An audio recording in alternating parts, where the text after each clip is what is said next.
በስመ አብ ወወልድ ወመንፈስ ቅዱስ አሐዱ አምላክ አሜን። በአብ በወልድ በመንፈስ ቅዱስም አምኜና ተማጽኜ ጠላቴ ሰይጣንን ይካርኩኝ የአባቴን የሊቀ ሰማዕቱ የቅዱስ ጊዮርጊስን ገድል ማንበብ ጀምራለሁ። እንዲህ እያልኩኝ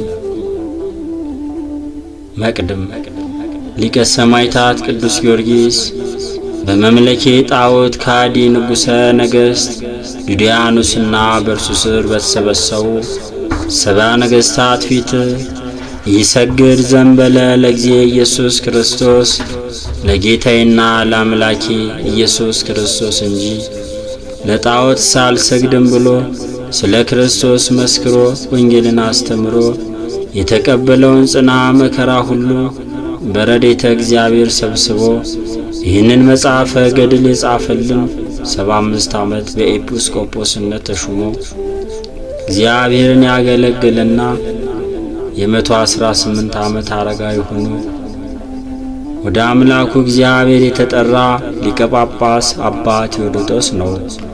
ጉባኤ ኒቅያ ላይ በ325 ዓመተ ምህረት ተገኝተው ካዲ አርዮስን አውግዘው ሃይማኖትን አጽንተው ከወሰኑ 318ቱ ቅዱሳን አበው ሊቃውንት መሃል አንዱ የሊቀ ጳጳስ አባ ቴዎዶጦስም እንደተናገረው በጊዜው የነበረው መፍቀሬ እግዚአብሔር ንጉሥ ቴዎዶስዮስ በራእይ እንዲሁም እንድርያስና ሶቅራጥስ የተሰኙ ሁለቱ የቅዱስ ጊዮርጊስ ደቀ መዛሙርት አገልጋዮችም ይህንኑ መጽሐፈ ገድሉን ሰብስበው እንዳኖሩልን በዚሁ መጽሐፈ ገድል የወርኃ መስከረምና የወርኃ ግንቦት ምንባብ ውስጥ ተጽፎ እናገኛለን።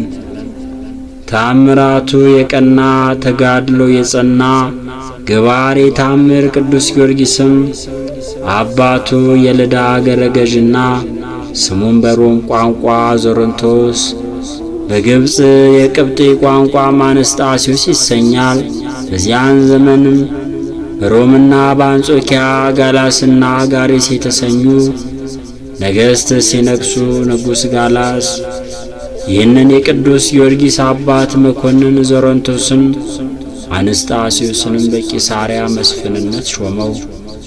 ሬካባውያን ወገኖችንና ተከታዮቹን ለእግዚአብሔር እንዲቀኑ የበዓልን ጣዖት አምልኮ ለማጥፋት የሬካብ ልጅ ዮናዳብ ከንጉሡ ኢዩ ጋር እንዲተባበሩ እንዳደረገው ሁሉ የደግ መኮንን ዞሮንቶስም ቤተሰቡንና ወገኖቹን ሁሉ ለአምልኮተ እግዚአብሔር የሚያስተባብር ቅንና ፈራሄ እግዚአብሔር ነበር።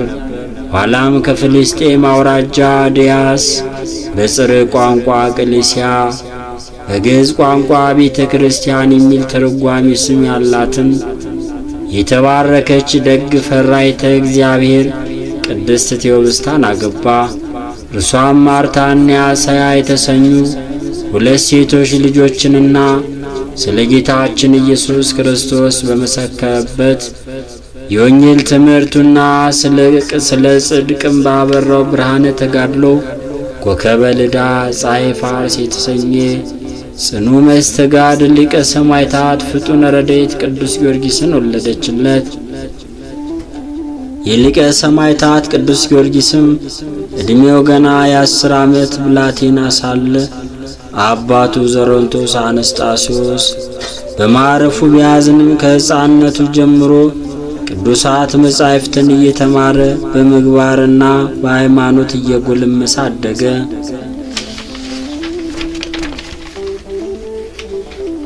ለማዕረገ ሲመት ሲደርስም መጀመሪያ በ500 ወታደሮች ላይ ተሾሞ እንደ አባቱ እግዚአብሔርን የሚፈራ ደግና ሩሩህ ተወዳጅ መኮንን ሆነ። ከ5 ዓመት በኋላም አላውያን 70 ነገሥታት ቁጥር ስፍር የሌለው ሰራዊታቸውን ምድር እስክትሸበር አስከትለው ስላደሩለት ክፉና ከሃዲው ሰይጣን ንጉሥ ዱድያኖስ ይህን አይቶ ታበየ፣ እጅግ ታጅሮ ልቡን አደነደነ። እንደ አንበሳ የደነፋ ጀመረ። በሰባው ነገሥት ልክ 70 ጣዖታትን አቆመ። አማልክትም ብሎ ሰይማቸው ሰገደላቸው። ተከታዮቹንም እንዲሰግዱላቸው እንዲሰውላቸውም ግድ አላቸው። ላቆማቸው ጣዖታት ለማይሰግዱም ልዩ ልዩ የስቃይን ቅጣቶች ወስኖ አወጀ። ቅድስቲቱን ፍኖተ እግዚአብሔር የተከተሉ ብዙ ሰዎችም ይህንን በሰሙ ጊዜ አብያተ ክርስቲያናት ላይ ከተነሳው ከዚህ መከራ የተነሳ እንደ ሰም ቀለጡ። የስቃዩን መሳሪያ ከመፍራት የተነሳ እኔ ክርስቲያን ወገን ነኝ ሊል የደፈረ ማንም የለም።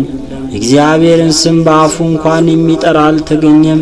ይህ ቡሩክ ኮከበ ተርቢኖስ የተሰኘ ኃያል ሰማዕት ቅዱስ ጊዮርጊስ ግን በመንፈሰ እግዚአብሔር ተመልቶ በካዲው ንጉሥ ዱድያኖስና በሰባ ነገሥት ፊት ክርስቲያንነቱን መሰከረ። ኔሮን ቄሳርን የመሰሉ ጨካኞችና አላውያን ነገሥታት ከ54 እስከ 68 ዓመተ ምህረት በመንበረ ሮም ነግሰው ያጠፏት ዘንድ ስለሚመኟት ቅድስትና ርትዕት ሃይማኖት እነ ቅዱስ ጳውሎስ ሰማዕትነትን እንደተቀበሉ ሁሉ ሊቀ ሰማዕታት ቅዱስ ጊዮርጊስም ጣዖታትን እያወገዘ ወንጌልን እየሰበከ በመጋዝ እየተሰነጠቀ በመዶሻ በብረት ዘንግ እየተወገረ በሰንሰለት እየታሰረ ሞቶ እየተቀበረ ዳግም እየተነሳ የ7 ዓመታት ተጋድሎን ፈጸመ። በካዲው ንጉሥ ዱድያኖስ ትእዛዝም አንገቱን በሰይፍ ተቆርጦ አረፈ። በቅዱስ ጊዮርጊስ ትምህርት አምና ሰማዕት የሆነች የካዲው ዱድያኖስ ሚስት የነበረች ንግሥቲቱ እለእስክንድርያን ጨምሮ ከሰማዕቱ ቅዱስ ጊዮርጊስ ጋር ሰማዕትነትን የተቀበሉትም ቁጥራቸው 110,000 ነው። ንጉሥ ነገሥት አግዚአጋዝት አምላክ ቅዱሳን መድኃኔ ዓለም ኢየሱስ ክርስቶስም የወዳጁ ቅዱስ ጊዮርጊስን ነፍስ በእጁ ተቀብሎ በሰማያዊ ልብስ አጎናጽፎ ከእርሱ ጋር ወደ ሰማይ አሳረጋት። ለቅዱስ ጊዮርጊስ ብርሃናዊ ልብስን አልብሶ በዕንቁ ባር ያጌጡ ከጽሬ ወርቅ የተሰሩ መከራ በተቀበለባቸው 7 ዓመታት ልክ 7 ከዕፀ ሕይወት አበቦች የተሰሩ አክሊላት ያሉበትን ዘውድ አቀዳጀው።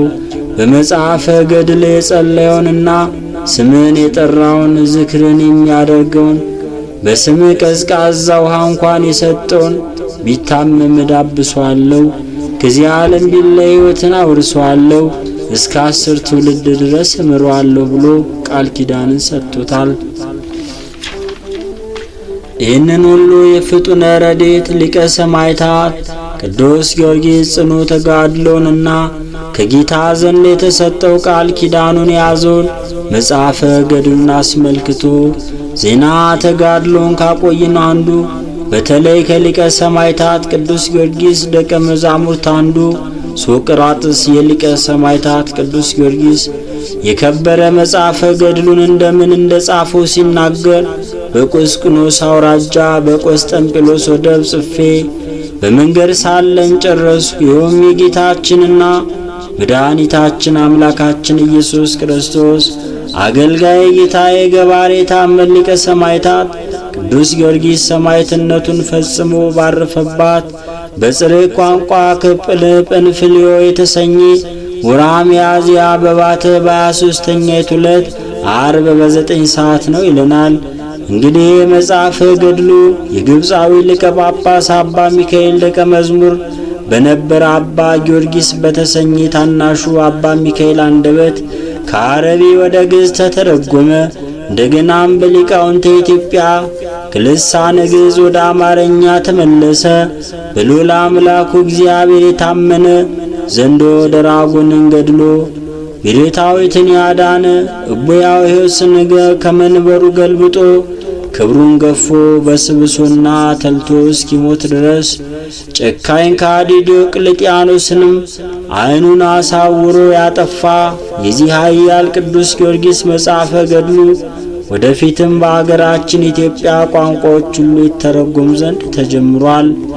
ስለዚህ ነው ሊቀ ሰማዕታት ቅዱስ ጊዮርጊስ ይህ መጽሐፈ ገድል በወርኃ ሚያዝያ በ2011 ዓመተ ምህረት ዳግም ሲታተም የአርቶተ ትርጓሜና የፊደል ንባበ ሆሄያት እርማትን እያረሙና ንባበ ትርጓሜውንም እያቃኑ እንደገና በመተርጎም ላገለገሉንና ይልቁንም ያልተተረጎመ የነበረውን ቀዳማይ ጸሎተ መልኩንና ካላይ ጸሎተ መልኩን መልክዓ ስቃዩንና ስብዓተ ፍቅሩን ለመጀመሪያ ጊዜ ለተረጎሙልን ሊቀ ጉባኤ ታረቀኝ ብርሃኑ ከፍ ያለ ምስጋናችንን እያቀረብን ሁላችሁም ምእመናን ገበዜ ኢትዮጵያ የተሰኘ ሊቀ ሰማዕታት ቅዱስ ጊዮርጊስ በአድዋ ዘመቻና በደጉ ንጉሳችን አጼ ዘርዓ ያዕቆብ ዘመን በአረማዊ በድል ላይ ጦርነት ላይ ኢትዮጵያውያንን በጦር ሜዳ እንደረዳን ዛሬም በችግራችን ይረዳን ዘንድ